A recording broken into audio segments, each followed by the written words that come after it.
Okay, alhamdulillah rabbil alameen wa afdal as-salatu wa atam taslim ala sayyidina Muhammadin wa ala alihi wa ashabihi ajma'in. So we continue in explaining Al-Kharedda Made by Sayyidi Ahmad al-Dardir rahimahullah ta'ala. And so what does he say rahimahullah in the first line? يقول راجي رحمة القدير أي أحمد المشهور بالدردير الحمد لله العلي الواحد الحمد لله العلي الواحد العالم الفرد الغني الماجد وأفضل الصلاة والتسليم على النبي المصطفى الكريم وآله وصحبه الأطهار لا سيما رفيقه ورفيقه في الغار. وهذه عقيدة سنية سميتها الخريدة البهية لطيفة صغيرة في الحجم لكنها غزيرة في العلم تكفيك علما إن ترد أن تكتفي لأنها بزبدة الفن تفي والله أرجو في قبول العمل والنفع منها ثم غفر الزلل. We explained all that. Then he says رحمه الله أقسام حكم العقل لا محالة هي الوجوب ثم الاستحالة ثم الجواز ثالث الأقسام فافهم منحت لذة الأفهام. So last thing guys, أقسام حكم العقل. Last thing we talked about the أقسام or the parts of حكم in general. تحدثنا عن معنى الحكم وأنواعه. We said guys, remember, if you were not here, try to focus because I'm gonna summarize then try to move a little bit forward because this science of Aqidah, if you don't have strong foundations, you will get lost. But if you have strong foundations and you understand it, the biggest atheist in the world cannot stand even before you, cannot stand in front of you. Inshallah. Aqsam means what? The parts. Aqsam, parts. For example, in Arabic we say Aqsamu al-kalam, fi'l, wasm, wa harf. The word in Arabic could be either a fi'l or an ism or a harf or article, right? Article or particle? Huh? Article. So, same thing here. Aqsam means parts. Aqsamu hukm al-aql. Hukm. What is hukum? Who remembers? Who wrote the last time? What is the hukum? Proving something, proving the relation or proving something, or confirming something or approving, confirming the relation of something to something or negating it, right? إثبات أمر لأمر أو نفيه عنه. To prove something to something or to prove the attribution of something to something or to negate it from it. That is the hukum. For example, I say this is permissible. So I'm attributing permissibility to this thing, right? Okay, permissible to drink orange juice. It's permissible to drink orange juice. So I'm making a hukum, a judgment, a ruling. How I'm attributing the permissibility to this action. If you say this is impossible, for example, is it possible that you put your hand on the fire and it doesn't get burnt? Is it possible or impossible? You're going to tell me impossible. Okay, we say that's a hukum, that's a ruling or judgment. Why it's a ruling? Because you're attributing impossibility to this thing. Do you understand? You're saying this thing is impossible. Okay, now, I did not tell you that's right. Your answer is right. Is it possible or impossible? It depends on the ruling or the type of the hukum. This is why we have to learn what we learned already. The types of hukum. This attribution of something to something or negating it, is it based on the norms of people? Or is it based on the legislation or the law of Allah subhanahu wa ta'ala or the revelation? Or is it based on mere reasoning and logic and mind? So we have 3 types of hukum. How many types? 3 types. It depends on what? Depends on what are you depending on in this ruling. For example,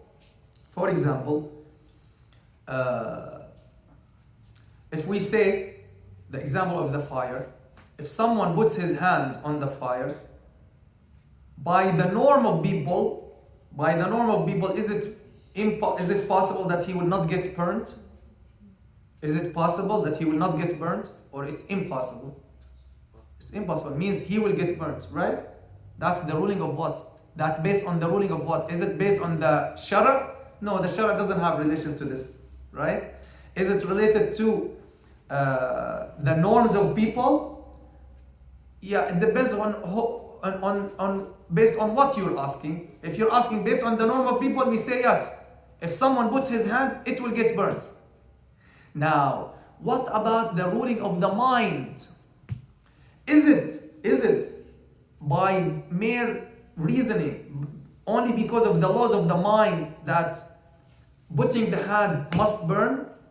Putting the hand on the fire must result in burning? Not necessarily. It's not necessarily. Not necessarily. This is why this is called Hukum Aqli. By the Hukum of the Aql, yes, it is possible that someone puts his hand on the fire and it doesn't get burnt. Do you understand? Do you understand? This is why you have to understand there are types of Hukum. And this is how we understand the miracles of the Prophet ﷺ. It doesn't break the rule of the mind. No, it just breaks the rules of the norms. This is why with the scholars they say that when they define mu'jiza, they say amrun khariqun lil'ada. It's a thing that breaks the norm.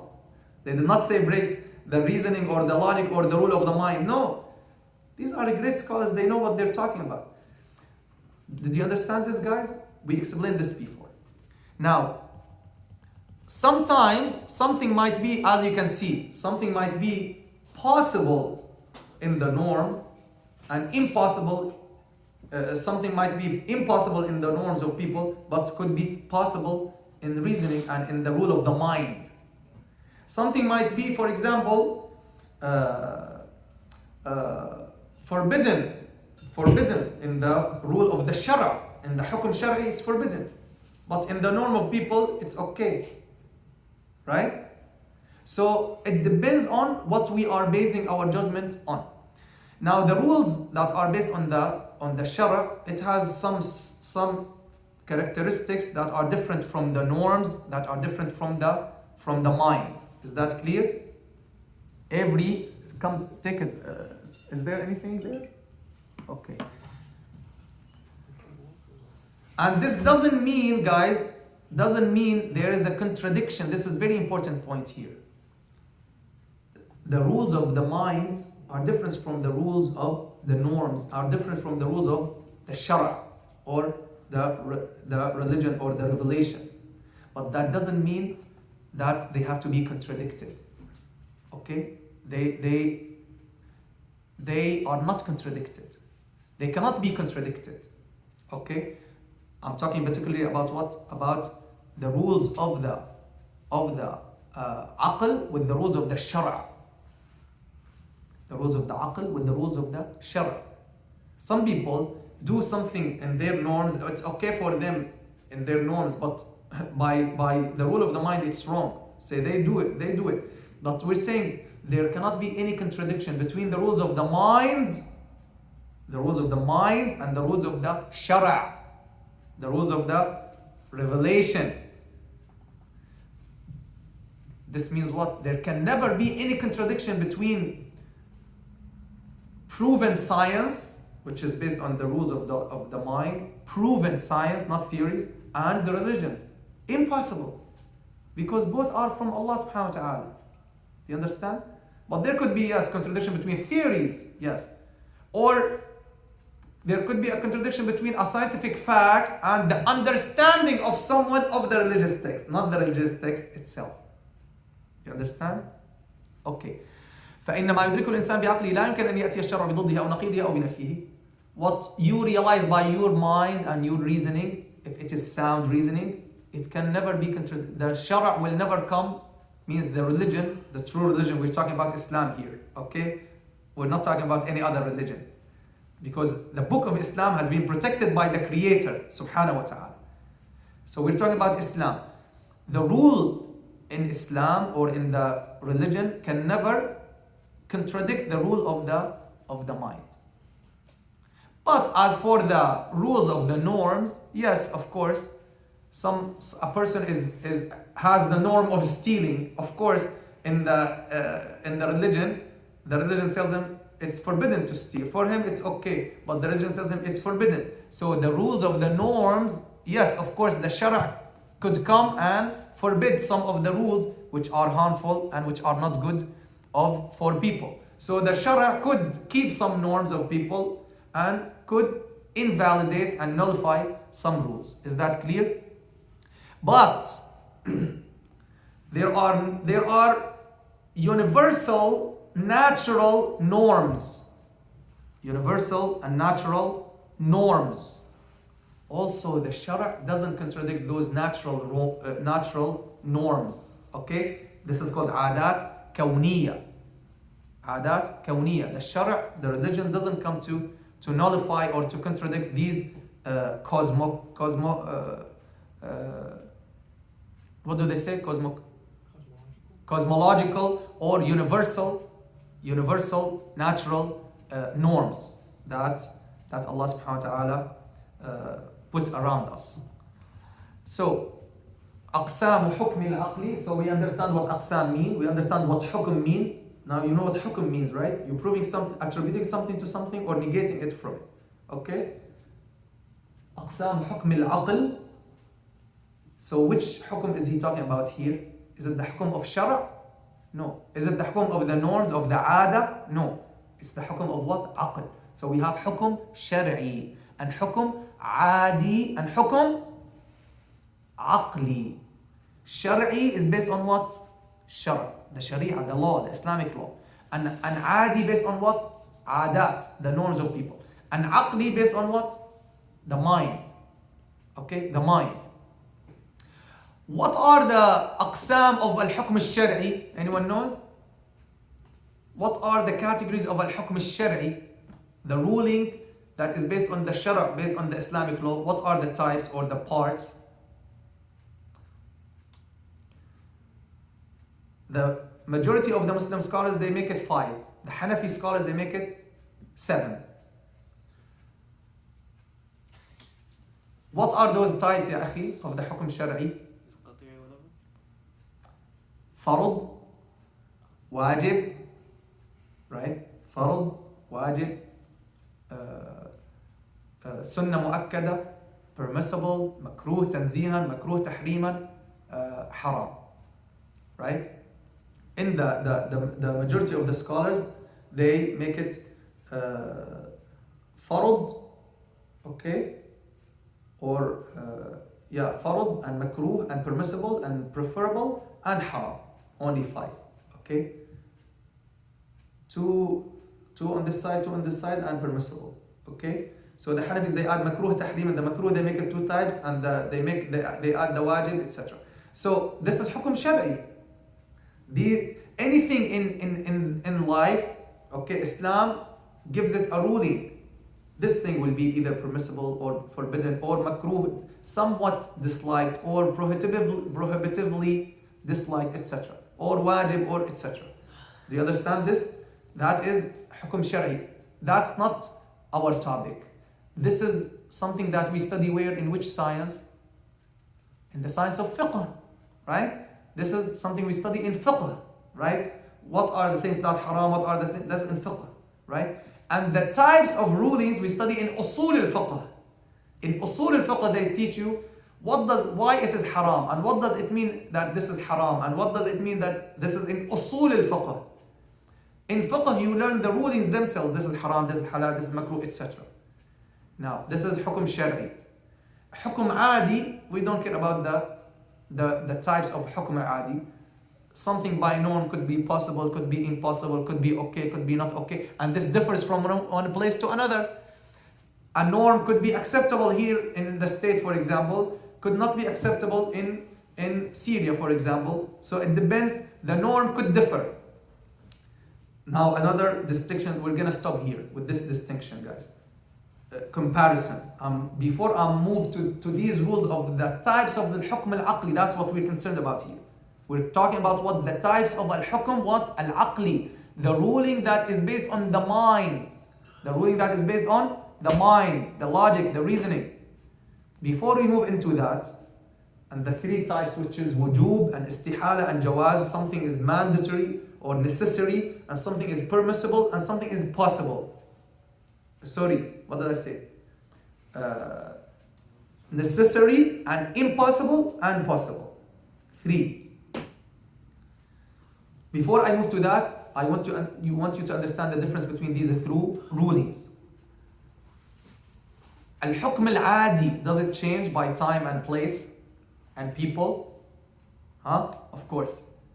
Al-Hukm al-Adi, it changes from time to time, place to place, people to people, because it's based on the norms of people, right?